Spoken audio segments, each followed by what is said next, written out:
बिस्मिल्लाहिर्रहमानिर्रहीम। आप जानते हैं कि पाकिस्तान पिनल कोड में चैप्टर 4 में एक्सेप्शंस प्रोवाइडेड है। इस्तस्ना करना, बरीउल जमा करार देना, एग्जेम्प्ट करना,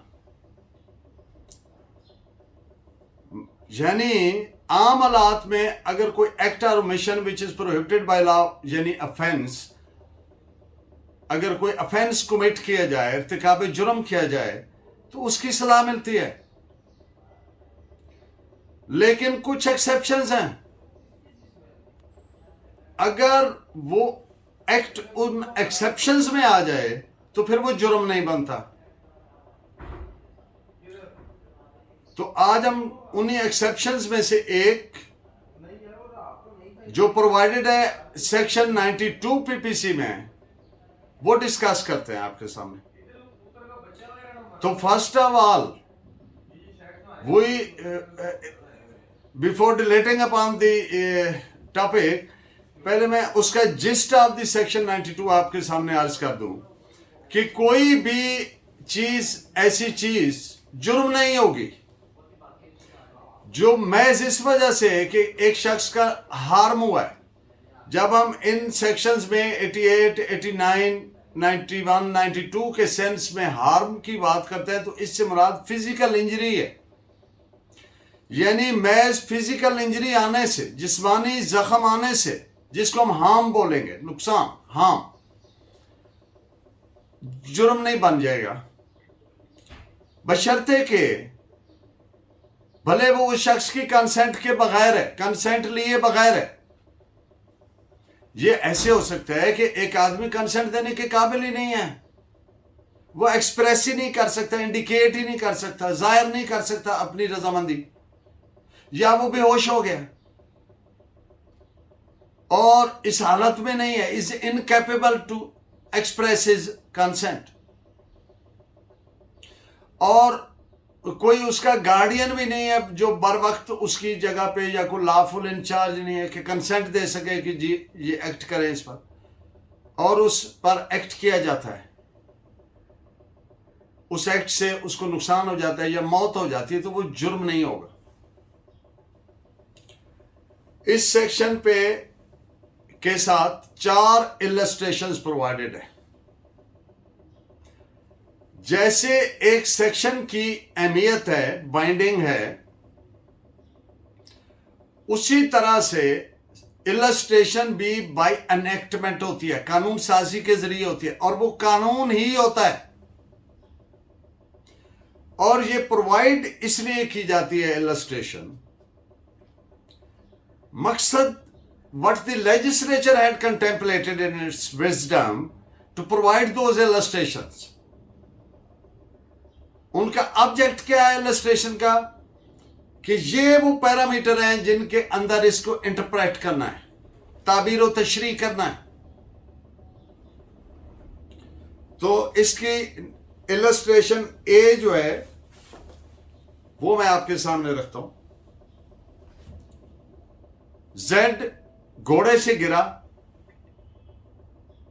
बेहोश हो गया। ए सर्जन है, वो ये जरूरी समझता है कि इसका ट्रिपैन किया जाए। ट्रिपैन के डिफरेंट मीनिंग्स में भी आता है, धोखा वगैरह में, लेकिन यहां पर उसका एक इंस्ट्रूमेंट भी होता है, उसको भी ट्रिपैन बोलते हैं। यानी हड्डियां चुनना खोपड़ी में से, स्कल में से। बाज़ का स्कल जो है वो डैमेज जो होता है, खोपड़ी स्कल फट जाता है तो वो बारीक पीसेस हो जाते हैं, तो वो उसको दैट इज मेंट बाय कि वो हड्डियां चुनना खोपड़ी से। ये जो सर्जन है वो समझता है कि ये जरूरी है। अब वो आदमी तो बेहोश है, जेड। अब एक ही ये जो समझ है ये इस पे बेस्ड है गुड फेथ में, नेक नियति से वो ये समझता है, और जेड के फायदे के लिए समझता है, जेड की जान बचाने की नीयत से। अब अगर जेड और जेड की बेहोशी के दौरान उस पर यह एक्ट होना है, अब उसकी कंसेंट तो नहीं है, तो ए ने कोई इर्तिकाब जुर्म नहीं किया ट्रिपैन करके। ये इलस्ट्रेशन ए है। इलस्ट्रेशन बी है, जेड, एक शख्स जेड उसको टाइगर उठाकर ले जाता है और ए जो है, दूसरा शख्स ए, वो जेड की जान बचाने की नीयत से इन गुड फेथ टाइगर पर फायर करता है। अब यहां पे ए ये समझता है कि इस चीज का इम्कान मौजूद है, likelihood of commission of harm to the person of the Z, लेकिन ए फायर करता है उस पर, ये जानते हुए कि ये फायर वो जेड को भी लग सकता है। अब नीयत क्या है? उसको बचाना। अब सिचुएशन क्या है? ना उसकी कंसेंट है, ना कंसेंट लेने का टाइम है किसी और से जो उसका लॉफुल इंचार्ज बन सकता है, या अगर बच्चा हो तो गार्डियन। तो ये वक्त नहीं है उसकी कंसेंट लेने का। तो ए ने जो फायर किया वो जेड को उससे वुंड हुआ, वो बुलेट लैंड किया जेड की बॉडी पे और उसकी डेथ हो गई। तो इससे ए ने कोई इर्तिकाबी जुर्म नहीं किया है। उसका ये एक्ट यानी act of firing would not constitute offence, ये जुर्म नहीं बनेगा। इलस्ट्रेशन सी, ये भी एक डॉक्टर के रेफरेंस है। ए, एक शख्स ए सर्जन है, उसने देखा कि एक बच्चा एक्सीडेंट में शदीद जख्मी हो गया और बच्चे की कंडीशन ऐसी है कि उसका फिल फॉर सर्जिकल ऑपरेशन करना जरूरी है। फिल फॉर क्यों जरूरी है? उसकी जान बचाने के लिए। तो इतना वक्त भी नहीं है कि वेट किया जा सके उसके गार्डियन का या लॉफुल इंचार्ज का कि उसकी कंसेंट ली जाए। अब ए जो सर्जन है उसने गुड फेथ में ऑपरेशन किया। गुड फेथ क्या है? उसकी जान बचाना, यानी उसके फायदे के लिए। तो ए ने कोई कमीशन ऑफ ऑफेंस नहीं किया, कोई इर्तिकाबी जुर्म नहीं किया। ए का ये act would not constitute offence. और इलस्ट्रेशन 4 डी, ए अपने घर में अपने बच्चे जेड के साथ मौजूद है, घर पे आग लग चुकी है। अब जहां पे ए मौजूद है अपने बच्चे जेड के साथ, वो बलाई मंजिल है, नीचे लोग एक ब्लैंकेट चारों कोनों से पकड़ के तान के खड़े हैं, वो उसको आवाज देते हैं और वो ऊपर से बच्चे को उस पे फेंकता है। ये जानते हुए कि बच्चा अगर जमीन पे गिर गया, ब्लैंकेट के ऊपर ना गिरा, तो वो मर भी सकता है। अब इसका इम्कान मौजूद है, लेकिन ए उसको फेंक रहा है, नीचे गिरा रहा है किस लिए? इन गुड फेथ। और ऑब्जेक्ट क्या है? टू सेव हिज लाइफ, यानी उसके फायदे के लिए, उसकी जान बचाने के लिए। तो ए हैज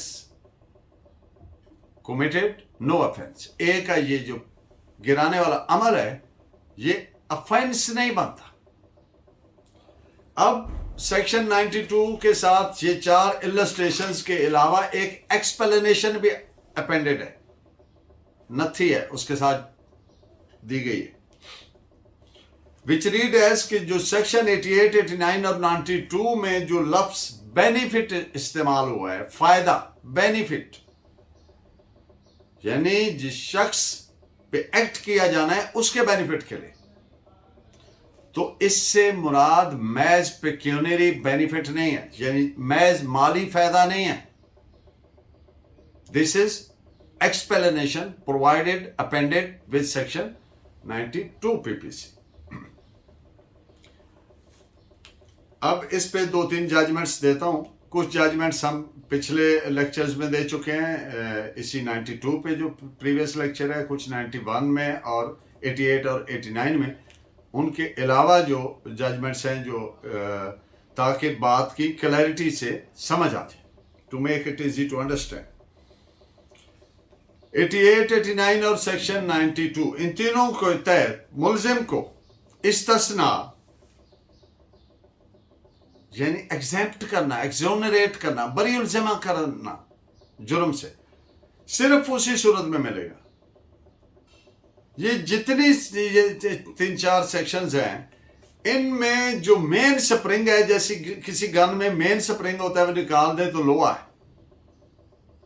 यानी सबसे अहम बात जो है दैट इज कि वो act with due care and attention किया जाए और इन गुड फेथ किया जाए। अगर ड्यू केयर एंड अटेंशन नहीं है और गुड फेथ नहीं है तो फिर वो जुर्म बनेगा।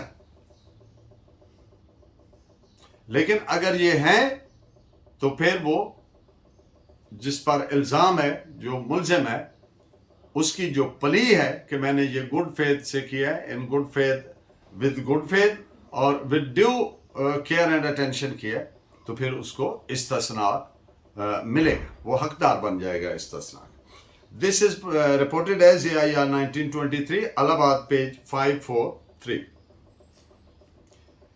अब एक और मुकदमा आया अदालत में जिसके मुख्तसरन फैक्ट्स इस तरह से थे कि एक शख्स ए कह ले, वो एक वेल्दी जमींदार है, दौलतमंद जमींदार है, उसके पास माली वसाइल मौजूद है, वो एक कस्बा में रहता है और उसने अपने भाई को जंजीरों से इसलिए जकड़ के रखा है, कैद किया है कि उस पर पागलपन के वायलेंट फिट्स पड़ते, पुरतशद्दद दौरे पड़ते हैं जिनमें वायलेंस करता है। लेकिन इसके साथ साथ लूसिड इंटरवल्स भी हैं जिनमें वो ठीक होता है। तो अदालत ने उस शख्स को जंजीरों में जकड़ के रखने के अमल को करार दिया कि ये गलत है, ये इस्तिस्ना में नहीं आता। इस्तिस्ना में क्यों नहीं आता? क्यों उसका ये एक्ट इन गुड फेथ नहीं है और ना ही with due care and attention या काशन है।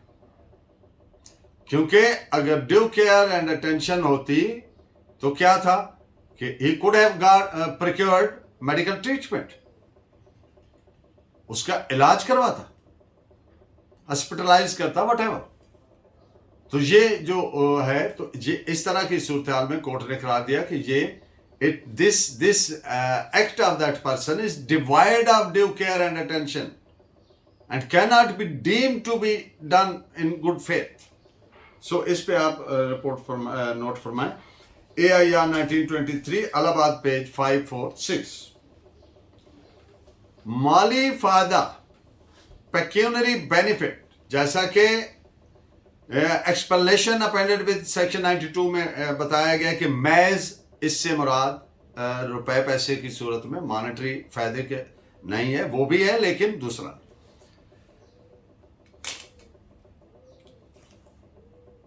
सेक्शन 88 और 92 इस चीज को जस्टिफाई नहीं करते, इसकी इजाजत नहीं देते कि खतरनाक सर्जिकल ऑपरेशन,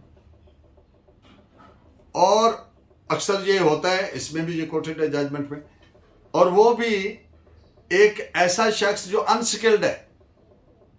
अब देखिए, एक खतरनाक सर्जिकल ऑपरेशन वो कोई फिजिशियन कर रहा है तो वो तो नहीं कर सकता, क्योंकि वो ही can not be deemed to be a proper skilled and experience person. ये एक प्रॉपर क्वालिफाइड सर्जन ही कर सकता है। अच्छा, अब ये एक्ट भले उसकी नीयत ये नहीं है ऑपरेशन करने वाले की, उसको हम अनस्किल्ड ही बोलेंगे, वो डेथ तो नहीं उसकी काज करना चाह रहा, बल्कि वो ये चाह रहा है कि उसका माली फायदा हो जाए, तो ये इस्तिस्ना में नहीं आएगा। अब आपके ज़हन में एक चीज आ सकती है कि जिस पे ऑपरेशन किया जा रहा है उसका क्या माली फायदा होना है। ये इस केस के फैक्ट नहीं, लेकिन इस बात को समझाने के लिए मैं अपने पास से ये बात कर रहा हूँ। दो मिसालें आपके सामने। एक बंदा कहता है वो मेरा ये ऑपरेशन कर दे तो मेरी मेडिकल की बुनियाद पे कैटेगरी ए में पेंशन बन जाएगी। अब ऑपरेशन किस लिए करा रहा है, उसका फायदा है। एक मिसाल। दूसरी मिसाल, कुछ लोग आपने सुना होगा कि गुर्दा बेचते हैं। अब उसका जो ऑपरेशन किया जाना है तो उसका जो कट है तो वो उसका हार्म हो रहा है, भले उसका पेक्यूनरी बेनिफिट है, तो ये इस्तिस्ना में नहीं आएगा। तो आप इस पे जजमेंट नोट फरमाएं। 1866 5 WRC criminal 7। Thank you very much. Keep watching and guiding me by your valuable comments. Allah Negeman.